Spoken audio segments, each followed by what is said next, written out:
France, 1917. It was the third devastating year of World War I. More than 1 million Frenchmen had been lost, and there was no end in sight to the bloody conflict.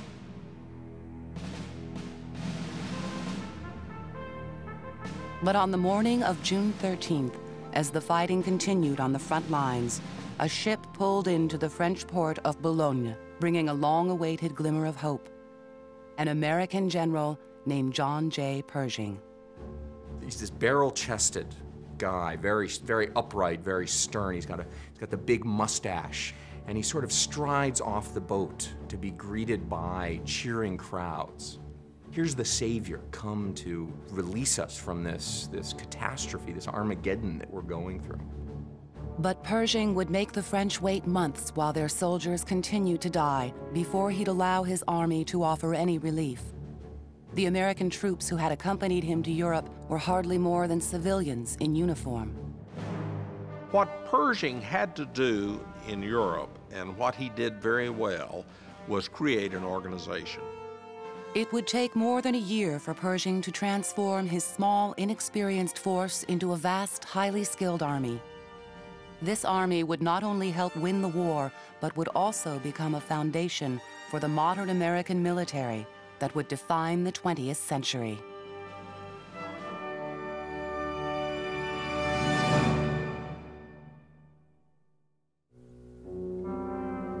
When World War I broke out in Europe in 1914, John Pershing watched from across the vast Atlantic. As the Allies, Britain, France, and Russia, battled Germany and Austria-Hungary, the U.S. kept its distance from a war it saw as a purely European affair. But 3 years later, when German submarines sank 4 unarmed American ships, President Woodrow Wilson realized his country could no longer remain on the sidelines. On April 6, 1917, the United States declared war on Germany. The man President Wilson chose to command the American forces was the 56-year-old Major General John Pershing. Pershing was the only guy who'd had any experience commanding large forces in the Army at that time. He had been given command of the expeditionary force into Mexico to chase Pancho Villa in 1916. And because of that, he was seen as the only officer with any kind of experience in leading large units. But the U.S. troops that Pershing commanded in Mexico were little more than a glorified police force made up of fewer than 15,000 men. Soldiers rode on horseback and fought with relatively primitive weapons like rifles and bayonets. World War I marked an entirely new kind of conflict, one whose scope and scale were unprecedented. 16 countries mobilized nearly 65 million men for a fight that raged across 3 continents. New combat technologies such as poison gas, the machine gun, liquid fire, tanks, and planes were used with deadly effectiveness. Those casualties in World War I are just unimaginable now. The British, for example, lost 20,000 in one day. I mean, it just blows your mind. And the French, I don't know how many they lost at Verdun, but that really was a meat grinder in the worst sense. After 3 years of fighting, the war had become a bloody stalemate. Thousands of soldiers were giving their lives to conquer just yards of terrain. There was a line of barbed wire from Switzerland in the south all the way to the English Channel in the north on both sides. 350 miles of barbed wire, 350 miles of trenches, 350 miles of machine guns. And they had gotten caught into this kind of attrition warfare of killing as many of the other guys as you can and just wearing them down. When Pershing arrived in France in June 1917, he thought he knew a better way to fight the war. He saw that if we were going to win this war, we got to go past trench warfare into what he called open warfare.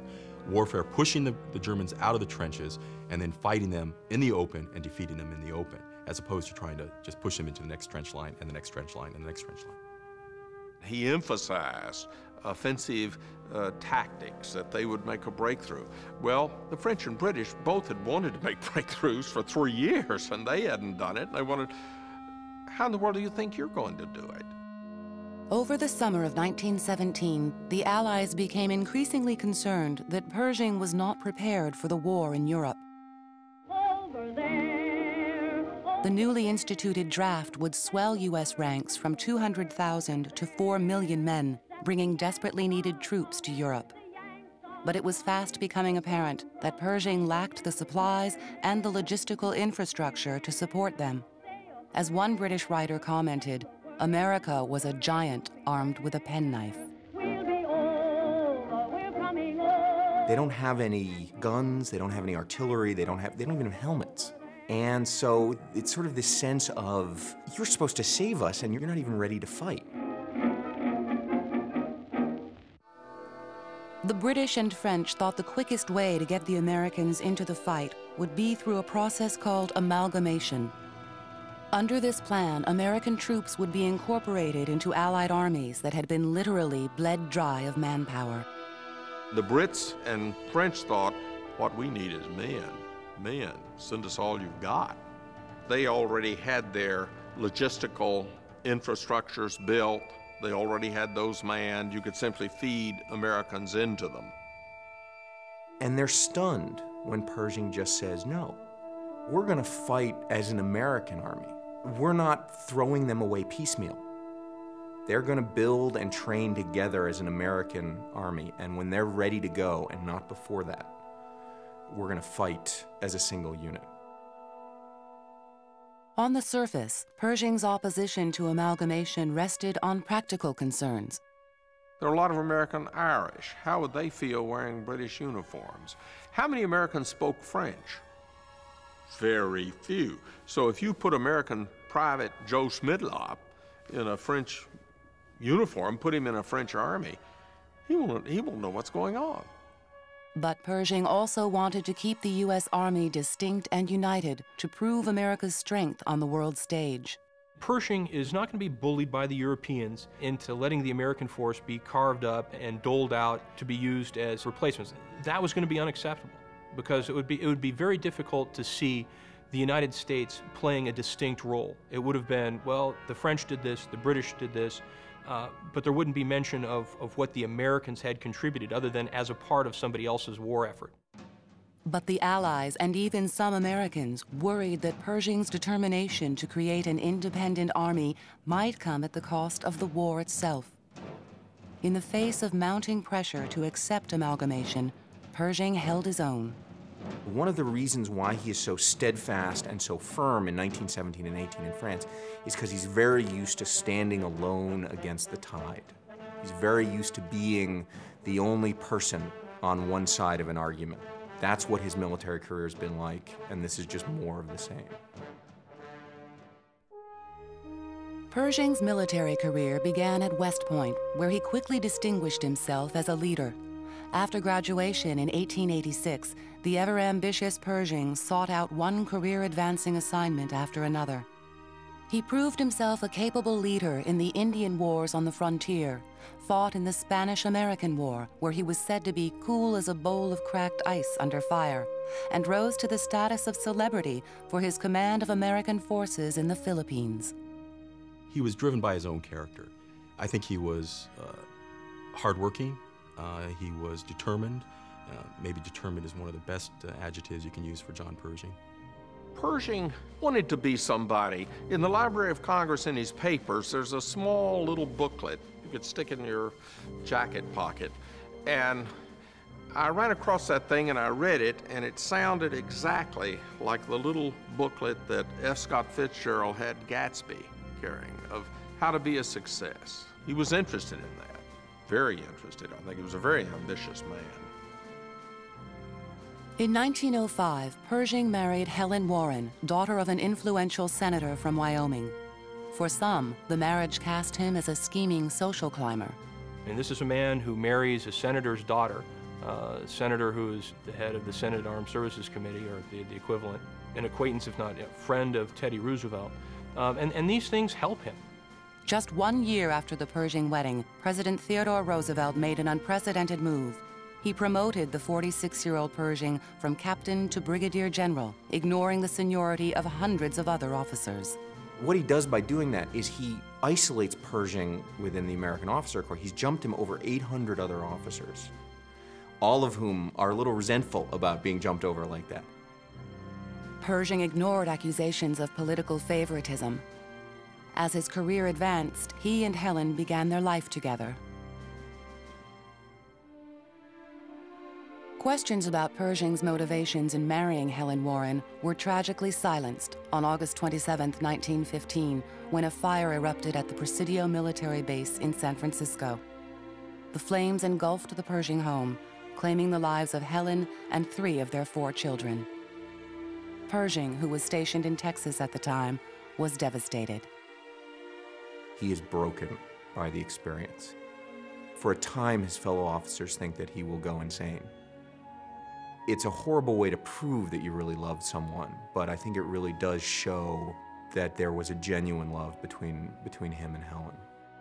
It changed his life, I think, in 2 ways. One is he became more reserved to the outside. He had been very austere to begin with, and this is going to make him even more so. Then he also threw himself into his work. All he's got left after 1915, he seems to decide, is his role as an officer of the United States Army. By the time Pershing arrived in Europe in the middle of World War I, he was fully immersed in his role as commanding officer. While staunchly resisting Allied pressure to hand over troops, he set about building his independent American army.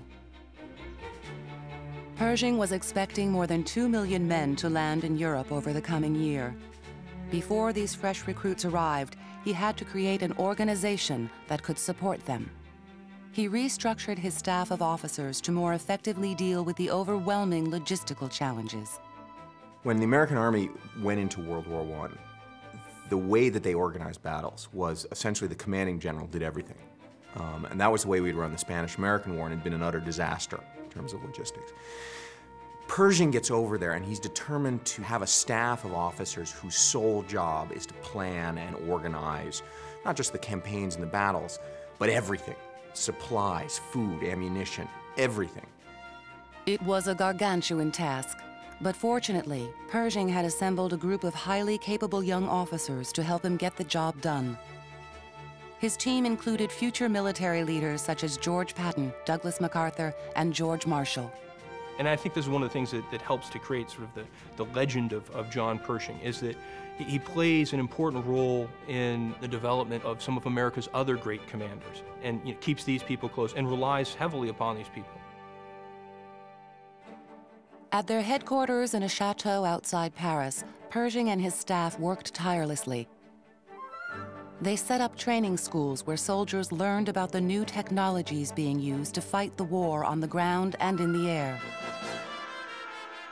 They created an elaborate supply system of horses, trucks, and trains that could continuously deliver food, clothing, and ammunition to the front lines. They laid over 22,000 miles of telephone wire so that headquarters would be able to communicate with units miles away. Their ultimate goal, to make sure the men doing the fighting had all the support they needed. Pershing expected all operations to meet the highest standards. He is determined that they are going to perform. And if they didn't live up to his expectations, he was quite ready to yank them out. What he did in World War I was prove himself to be a superb manager. He created a great organization. He picked good people to run it. He had good planners on his staff, and that was his great contribution. It doesn't sound very sexy. I mean, we're sort of like, yay, great, he's a great manager, yippee. Americans sort of fall in love with generals like George Patton, dashing, bold guys who are sweeping through. But there's an old military saying, amateurs study strategy and tactics. Professionals study logistics. And in the war that Pershing was fighting, in the wars America fought in the 20th century, organization and management have been as important as actual battlefield tactics. But in 1917, all this organizing was taking time. Time Pershing's desperate allies increasingly felt they didn't have. 6 months after the United States entered the war, not one American division was actively engaged in combat. Every day that the Americans aren't fighting is another day that the French are fighting and dying. And so this isn't going to make for the best relationship between sides. In November, this relationship was strained still further. Russia, France and Britain's ally on the Eastern Front, negotiated a truce with Germany and withdrew from the war. And now there's this sort of ticking clock in the heads of all of the commanders on the Western Front, because they know that all of those German soldiers fighting over in Russia are coming, and they're coming back to the Western Front, and the Americans better be ready to deal with those guys, because the British and French don't think they can handle it. In the spring of 1918, those fears came true. Beginning in March, the Germans launched 5 consecutive attacks that threatened to defeat the Allies. The Germans used the reinforcements coming over from Russia to mount a major attack on the French and British simultaneously and broke through. And at one point, it looked like Paris was going to be taken. General Haig, the commander of the British forces, sent out a telegram to his forces saying, "You cannot retreat any farther. I don't care what happens. You stand and die where you are." Well, this is all the backdrop, because now the British and the French are going to demand American manpower. They want American manpower to help them out. In the face of the escalating crisis, Pershing compromised on the amalgamation issue, but he did so on his own terms. U.S. troops could fight under European command, but only in distinct American divisions and only temporarily. In an emergency, Pershing is willing to go so far and to allow for American forces to serve under non-American commanders at the highest levels. But he wants those forces back. American divisions were thrown into the line. They blocked the road to Paris and helped beat back the German advance. It's more of a psychological and an emotional victory rather than a full tactical victory. But nonetheless, Americans are now in the battle. They're now playing a role that cannot be denied by the Allies. The success of the American effort gave Pershing new credibility among his European peers. They finally agreed to support the creation of his independent American army. Over the summer of 1918, American divisions that had been scattered among Allied forces were gathered up and united. Their first job as an all-American army would be to attack a 4-year-old entrenchment of German troops near the town of Saint-Mihiel. The Germans had broken through the Allied defenses there to create a heavily fortified bulge in the front lines. The French never had enough strength to go ahead and get rid of the bulge, and so when the Americans looked at that, they said, here's a spot for us to cut our teeth on. If the Americans could eliminate the bulge, it would clear the way for subsequent attacks on German railroad lines and valuable coal and iron mines. On September 12, 1918, more than a year after arriving in Europe, Pershing led the first American army into battle. Pershing himself spoke to his country about the contributions this army would make. 3,000 miles from home, an American army is fighting for you. Everything you hold worthwhile is at stake.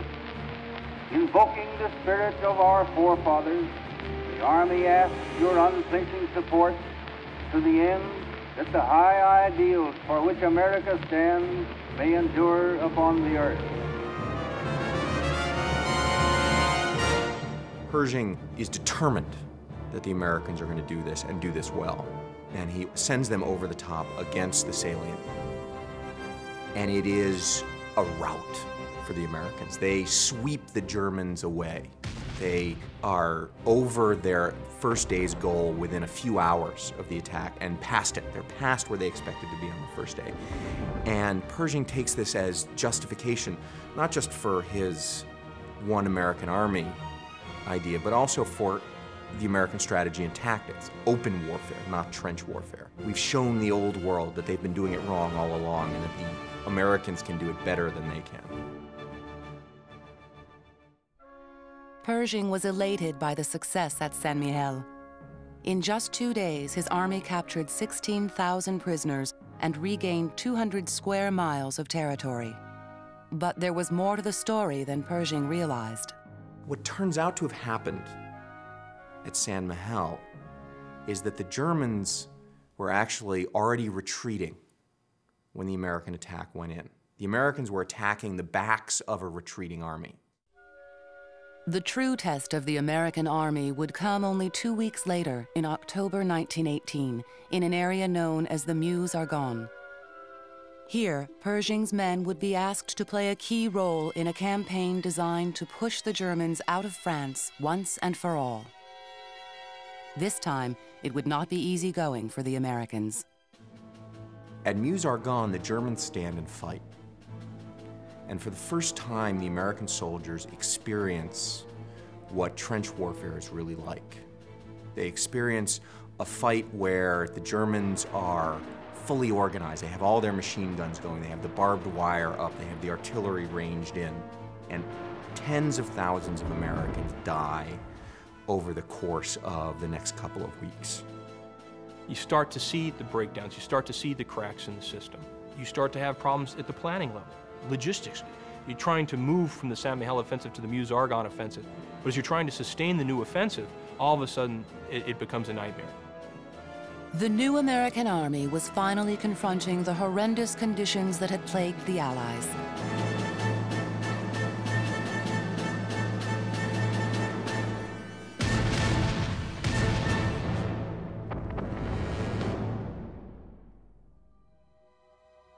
For all of Pershing's talk about open warfare and the strength of the independent American army, his forces were failing to meet their battlefield goals. Pershing thought that he could do a better job at it. As it turns out, he was probably about the same. Pershing was criticized for the Meuse-Argonne by the other Allied commanders, and they were a little bit self-satisfied about it. You know, they were sort of, they felt like he'd finally been shown what they'd been dealing with for 3 years. But in the face of criticism and rising casualties, Pershing pressed on. Pershing's role was one of determination. When things got tough, he was the one that said, no, we got to keep pushing. Tactically, he probably didn't add too much. It was more from the command, from the leadership, from the inspirational side. Oftentimes we'll say Gettysburg was the greatest battle. It was 3 days, it was a huge battle. But actually the Meuse-Argonne was a larger battle than any battle before or since. Bigger than D-Day. 1 million Americans were fought in the Meuse-Argonne, and that was Pershing's battle. Those 1 million Americans struggled 7 long weeks in the Meuse-Argonne and eventually made a breakthrough. Their efforts, along with those of the Allies fighting in adjacent campaigns, finally overwhelmed the Germans. On November 11, 1918, the 47th day of the Meuse-Argonne, the Germans agreed to an armistice.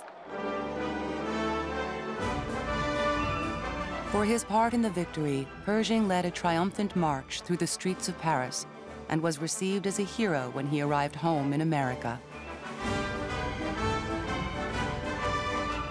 After World War I, the American public only really recognized one name, and that was Pershing. It was the great victory, and he was the great hero.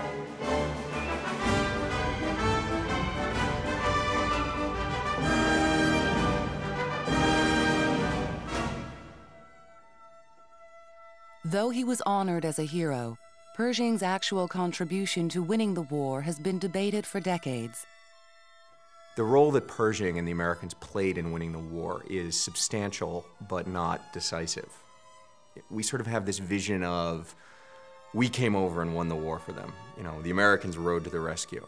And the war is really won by the British and French armies with the assistance of the Americans. I don't think the Allies could have won the war if the Americans had stayed out. I think absolutely the best thing they could have gotten would have been a stalemate. They might have lost it, indeed. If there hadn't been Americans there, where would the British and French have gotten the people to stop the Germans? It wasn't American battle skill, tactics, or strategy. It was simply the fact, basically a logistical one, that the Americans were able to get 2 million people over there in a fairly limited period of time that I think really won the war. After the war was won, Pershing's force of 2 million men was dramatically downsized. America entered a period of isolation. By 1932, the U.S. Army ranked only 17th in the world. Even though the American army that fought World War I disappeared almost immediately after the war ended, Pershing's effect on it is permanent. He's essentially created the precedent for an American army that can be enlarged enormously whenever needed, built up from a small core of officers and men who know how to organize and run such an army. The structure that he's created remains in existence. Pershing would live to see this structure spring to life again nearly 20 years later in World War II. The young men he had trained in the First World War, now high-ranking officers like George Marshall and George Patton, would draw on their experiences to help defeat the Nazis and the Japanese. On July 15, 1948, General John J. Pershing died at the age of 87. Decades after leading America in World War I, the nation he served had not forgotten him. Pershing had a huge ceremony. A lot of five-star generals were in the entourage. I think they all understood what he meant to the American Army when he died, because it was his Army of World War I that set the tone for the Army of World War II. It was the Army that had the modern staff. It was the Army that had fought at a large level that had never been seen before. And that really was the great thing he did. He created this great organization and he maintained it. He had the strength of character, the firmness of will to do that.